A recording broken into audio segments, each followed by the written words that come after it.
राजन मुनि मुजी भनेर गयो राजन हान्न मुजी ठिकले राजन गएर यस्तो घाँटी समात्यो होइन घाँटी समातेर ढिकाल्दै बााउन्सरहरू आइगयो बााउन्सरहरूले घेरिगयो बााउन्सर एउटा बााउन्सरले मलाई समातेर नत्र त्यस्तो क्लबमा प्रयास त्यस्तो कहिले गर्दैन मुजी हामी मुझे गएर मुझे बााउन्सर शुद्धलाई समातेछ राजनले बााउन्सरको घाँटी समातेछ राजनले हान्ड्या निस्किदियो फर्स्ट त हान्ड्या उता राख्यौँ होइन अनि हामी दुईजनालाई बाहिर खेतीको अब तिमी दुईजना लास्टमा बाहिर जाऊ भने मुझे दाइ मास मैले के भन्छु दाइ मास त्यसले मलाई ढिकालेछ त्यसलाई पनि खेद्नु पऱ्यो हामीलाई मात्र किन खेद्ने मुझे हामी त टेबल बुक गरेर बसेको मान्छे हो यस्तो किन हेर्नुभयो तपाईँले हामीलाई भने अनि एउटा चाहिँ त्यो चाहिँ माडै बड्डा थियो कि त्यो बड्डाले हामी रक्सी कपाल भएको कपाल लामो भएको कपाल हामीसँग मसँग भिडियो छ कि काठमाडौँमा 4-5 वटा क्याफे भएको बड्डा गाडी साडी लिएर आएको मान्छे होइन गाडी साडी लिएर आएको मान्छे अनि त्यो मुजीले चाहिँ त्यो मुजी फेरि हामीलाई सपोर्ट दिएर भाइहरूलाई के हो भने त्यो पनि बाहिर निस्क्यो कि आफै बाहिर निस्क्यो अनि आफ्नो कार्ड दियो मलाई भाइ मेरो क्याफे आइछ भोलि मोबाइल रमाइलो गरौँ ल क्याफे आइछ ल भने तपाईँ कहाँ जानुहुन्छ मैले तल गाडी पार्क गरेको छु गाडीको चाबी देखाएँ तर मेरो गाडी छ त्यहाँ गाडी पार्क गरेको छु म त निस्कियो सुगर ड्याडी हो कि त्यो सुगर ड्याडी गाडी साडी पार्क गरेको छु म गयो भाइ भने यसले फेरि त्यो बढाएको छ ओ माछिक्नु बटा उता माछिक्नु मार खान्छ जस्तो मुझे त्यसले मलाई के भन्छ नि भाइ झरा सका नगर भन्छ मैले दाइ त्यो आउँछ 1 घन्टामा त्यसलाई हान्छौँ हामीले तपाईँ ढुक्क जानु यसले के भन्छ ओ माछिक्नु बटा उता मुझी अहिले खान्छस् माछिक्नु मलाई तैँले भन्छ नि त्यो बडाले सहेर बसेर त्यो बडा सहेर बसेर भाइ म गएँ मुला गाडी साडी छ तर म लगेर जान्छु छोडिदिनुपर्छ तिमीलाई भने मलाई होइन अनि त हामी गइहाल्छौँ त्यो मुजीलाई हानेर जान्छौँ हामी भने ल भाइ भोलि मलाई कल गर भने अनि तपाईँले मलाई हामीलाई कसरी चिन्नुहुन्छ त दाइ भने मुजी भोलि भाइ कल गर भोलि मलाई क्लबमा भेटेको भाइहरू भन् मलाई मेरो क्याफेमा आउने रमाइलो गर्नुपर्छ त्यसलाई भन्यो त्यसले त्यो बड्डा गयो मलाई त्यसपछि यसले मलाई मैले के छ भाइ नक्का छ भन्छ यसलाई माछिले के भन्छ होइन यसको गोजी थिएन क्या त्यो यसको जागिरमा गोजी नै छैन होइन के भन्छ गोजी नै छैन ओइ भाइ तेरो गोजी छैन भन्छु माछिक्ने गोजी कहाँ गयो दाइ म चाहिँ यही छ भन्छ नक भइरहेको म नक्कैले हान्नु थियो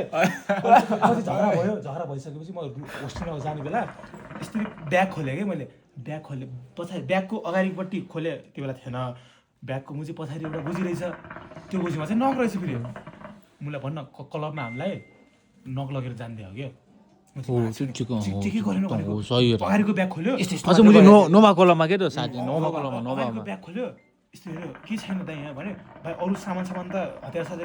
के छैन दाइ भने त्यो बेला मुझे नक भेटाएको मार्थ्यो माछ्यो मलाई नक यति बेला के लक्यो मुझे नक पनि भेटाएन मुझे पछि रुममा जाँदाखेरि त्यही जुन ब्याग पुलिस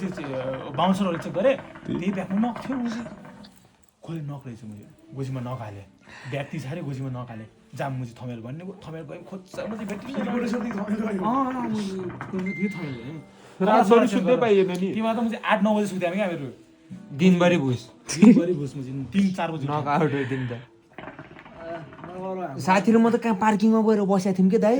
ट्याक्सी बुक गरेर आएको थियो तपाईँले भन्नुभएको थियो त छिटो ट्याक्सी बुक गरेर भएको 2टा भन्नुभएको थियो ट्याक्सी बुक गरेर साथी कहाँ भाइकोबाट के भन्छ ट्याक्सी बुक गरेर मुझे जा हामी भागिसकेका छौँ त जा तिम्रो जाऊ पैसा मैले हालिदिन्छु अनलाइनमा जाऊ तिम्रो जाऊ भने माछिक्ने त मुझे पछि यो कहाँ गइरहेको छ यो मुझे एक्लै बसेको छ त्यहाँ माछिक्ने यस्तो रिस थियो यसलाई यस्तो रिस उठाएको छ नि यस्तो थर्काएँ मलाई मैले माछिक्ने मुझे भाइलाई पनि नहेर्ने मुझे रन्नीको मलाई यस्तो थर्काएँ मलाई मैले होइन दाइ मान्दैन भन्थेँ जहाँ मुझे खोज्नु जा माछिक्ने भेटाएर जस्तो पनि भेटाएर ल्यायो भने यसलाई खोज्न गएछ यसले भेटाएन दाइ भेटाएन म त गएँ ल जा मुझे त जा हाम्रो प्राञ्जलले खोजिरहेको छ भन्नुभयो प्राञ्जलले त्यहीँ बसिराख्यो खोज्दै प्राञ्जललाई त 7-8 वर्षसम्म थमेलमै थियो हामी त होस्टेल गएर कपडा सपडा चेन्ज गरेर आयौँ नि हातमा गएको थियो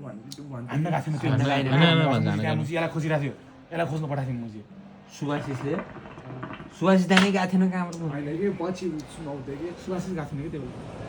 त्यतिखेर के भयो भनेपछि दाइ अरू होइन स्त्री स्त्री हालेछ अरे बाटोमा गर्दै गयो पुरा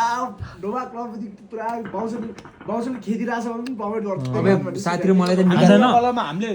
जुन मान्छे बाउन्सरले हामीलाई खेलेको थियो नि त्योमा बाउन्सर त हेरी भएको थियो कि हामीले बाहिर हान्दाखेरि मुझे एउटा गर्छन् जस्तो टाइपको भएको थियो कि त्यो बाउन्सरले हामीलाई न्यु खोजेर खेद्यो बाहिर त्यो बाउन्सरहरूले हामीलाई छुटाउनु बाहिर हामीले घचाघच हान्थ्यौँ होइन बाउन्सरहरू सब हेरिरहेछन् गार्ड पनि हेरिरहेको थियो गार्ड सब घचा मुझे त्यो मलाई गार्डले भाइ यहीँ बस भन्दा थियो नि कसैले त मुझे पारा दिइहाल्यो गेट लगभग यो ढोका छ नि ढोकादेखि त्योसँग छ नि ठुलो थियो कि नगरपालिकाको गेट ठुलो त्यही गेटमा ठोक्काउँदै मुझे लात्ती हान्दै ठोक्काउँदै टङ पार्दै हिँड्दै गरिरहेको थियो हामीहरूले त्यो बेला यस्तो भएको नि त्यो बेला मुझे अरू भन्दा नि के अरे राजा हामीले मैले जो स्केटले हानी थिएँ नि त्यसपछि मैले कुटाइ खायो होला नि मलाई याद छैन कुटै खायो मलाई थाहा छ म चाहिँ यहाँ मुखतिर गाउँ होइन नि हामी जब म चाहिँ सबजना भाइर कपीले लगाएको थिएँ नि हामीलाई नि तिम्रो म याद छैन ओ मान्छे नि मेरो दाइलाई हात लाउने टुक्को मुजी तिमी मुजी त्यस्तै बोलिरहेको थियो मैले त्यस्तै बोलिरहेको थिएँ नि दुईटा बाटोमा दाइ सुन्नु न प्रशान्त चाहिँ मेरो दाइलाई कसले हान्ने हो भन्दै दौडिरहेको थियो कि हिँडिरहेको थियौँ दाइ मुजी थमेलभित्र नि मुजी पुरै गल्लीभित्र हाम्रो दाइलाई हात लाउने मान्छे को त्यसको मुजी हिँड्मोट हुनसक्छ भन्दै मुजी हल्ला गर्दै गइरहेको थियौँ नि पछि मुजी कुन गल्ली देख्यौँ नि हामीले मुजी जसमा चाहिँ नि हामफाल्ने जस्तो देख्यौँ एउटा मुजी के अरे साथी के पार्किङमा हो के पार्किङ जस्तो होला नि पार्किङ जस्तै के अर्कै पहिला नि पहिला मुजी ल साथी तिमी यहीँ बस म पहिला हामफाल्छु अनि तिमी आऊ भन्ने कि हामफाल्दा मुजी म कहाँ गएर सुतिखेँ नि त्यहीँ लडेर चिपेर त्यही बिहोस भइगयो म ऊ पछि अहिले कहाँ गयो थाहा छैन त्यहाँदेखि मलाई होसै छैन क्या दाइ यार यो मुजी त कहाँ बसमा सुते जस्तो भन्छु बसमा सुत्यो बसमा सुतेर एक्कासी मिलाउँदा होइन कि दाइ बसमा सुत्यो भयो सिलासा सुन्नु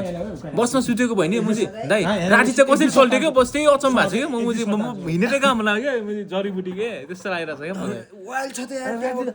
त्यो वाइल छ एक डेढ घन्टा न वाइल छ मुजी हिँडेर चाहिँ कसरी गयो कि म भन्नु न त्यहाँ है तिमी केमा गयो यार राति मुजी बस्छ चाहिँ नत्र मुजी पठाउने मुजी कहाँदेखि ल्याउनु मुजी आफ्नो होसमा छैन मोबाइल छैन मुजी होइन दाइ मोबाइल छैन केही छैन कसरी गयो क्या म यार मुजी होसाउने बेला त जडीबुटी मलाई मुजी खास त म त धन्जा चितवन जस्तो मानेको थिएँ नि चितवन मानेको थिएँ म त कल गर्दा नि दाइ म चितवन छु म दाइ म कसरी चितवन पुग्यो मलाई थाहा छैन दाइ मुजी म आउँछु मान्छे मसँग पैसा छैन दाइ मोबाइल छैन केही छैन क्याब स्याब जुत्ता सुत्ता सब हराएको छ दाइ मलाई थाहा छैन दाइ म आउँछु दाइ होइन के भान्जा लुट्दै यार कसले लुट्दै होला नि म झ्यापमा भएको बेला मुजी कोहीले तान्ने होला नि मलाई के थाहा छैन भन्छ मुजी म भएको बेला मुजी अलिक मुजी आफ्नो सेल्फ डिफेन्स गर्न सक्थेँ के होसमै थिएन कि भन्छ यार मुजी जुत्ता क्याब स्याब लुट्दासम्म मुजी म ट्रिपमा थिएँ भने कस्तो थियो होला बुझ न यार आफै मुजी म थाहै नभएको बेला यार खाना पनि कम खाइयो त चिकन भान्जा म खाने नि यिनीहरूले पुरै आफ्नो खाएको थिएँ मैले नि यता साथी नि आएको मेरो म त्यसले खान मान्नुहुन्थ्यो म त्यसको जुत्तो वाप खाइदिएको थिएँ त्यसले खाइदिएको थियो त्यो मुजीले फेरि मुजी म खान्छु राजा विवेक म खान्छु भन्दै नि हल्का जुत्तो हाल्दै हल्का चुस्स खाँदै त्यहाँ राख्दै फाल्दै गरेर रहेछ मुजी मैले फेरि ल तिमीले खायो थपिदिन्थेँ कि त्यो थपिदिएको फाल्दो रहेछ त्यही खाइदिन्थेँ मैले यिनीहरू खाइदिएँ दाइहरूको खाइदिएँ मुजी मैले कतिको खाइदिएँ त्यही भएर मलाई झापा मुची के अरे त्यो त दुनियाँको झुटो खाम्ने मुजी बियर समात्दै दुनियाँलाई खाम कि मैले त्यही त अनि मुजी म एयरपोर्टमा फेरि मुडै आएको छैन नि तिम्रो म मुडै आएको छैन ए भाइ भन्दै तिनीहरूले पनि ए भाइ भन्दै ए दाइ भन्दै आफूले खाएको बियर समात्दै खुवाइदिएको सबलाई गर्ने मेरो समात्दै खाऊ मुजी भन्दै होइन तिनीहरू फेरि खुसी भएर खाइजाने म यस्तो किन्ले छु नि